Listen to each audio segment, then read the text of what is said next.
For my presentation, I chose to do it on A Vindication of the Rights of Women by Mary Wollstonecraft. Mary Wollstonecraft was born April 27, 1759, and died September 10, 1897, from syphilis. She was a dedicated writer, philosopher, and an advocate of women's rights.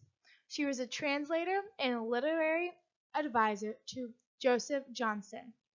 There is a picture of Mary Wollstonecraft on the right side.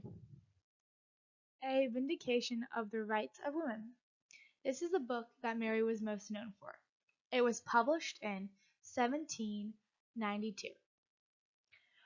She wrote this book in part as a reaction to Edmond's reflections on the French Revolution.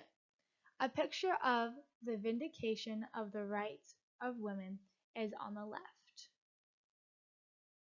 The goals of A Vindication of the Rights of Women was to free women from religious oppression, women's education, to get people to stop using conduct manuals, and equality. For the free women of religious oppression, she wanted women to feel free, being able to go to church and not feeling pressured from having all the history of the women in the Bible feeling oppressed from what they were doing. And she believed that women's getting their education is very important, and having women be educated made people more successful. And she wanted people to stop using conduct manuals. Before this presentation, I didn't know that people used conduct manuals for women.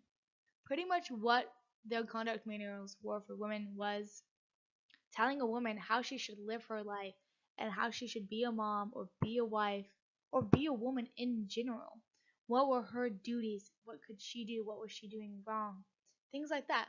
A picture on the right is one of the conduct manuals that were used during Mary's time, and this was titled Duties of a Female Sex. And she wanted equality between a man and a woman to be equal. Mary Wollstonecraft believed educated women equal a better society. Women should not be treated like children. Her quote from her book says, "My own sex, I hope, will excuse me if I treat them like rational creatures, instead of flattering their fascinating graces, and viewing them as if they were in a state of perpetual childhood and unable to stand alone." Pretty much that means treat them like an adult, not having to have somebody hold their hand and explain absolutely everything to them. A few more of Mary's responses is she wanted people to be equal. She didn't want somebody to be a hierarchy over somebody else. She just wanted them to be equal. And we know this because one of her quotes is, "I do not wish them, women, to have power over men, but over themselves." Another thing she said is, "If women are shallow, it is because they're forced to." Her quote for this is, "Taught from their infancy that beauty is a woman's scepter, that mind shapes itself to the body, and roaming around its gilt cage only seeks to adore its prison." Pretty much what that quote means is that women were just making their prison, aka the outside of their appearance, to be so pretty, and then it was turning them into a prison, because that's what they were only caring about, because that was what society wanted them to look like or act like. My thoughts of A Vindication of the Women Rights of Women.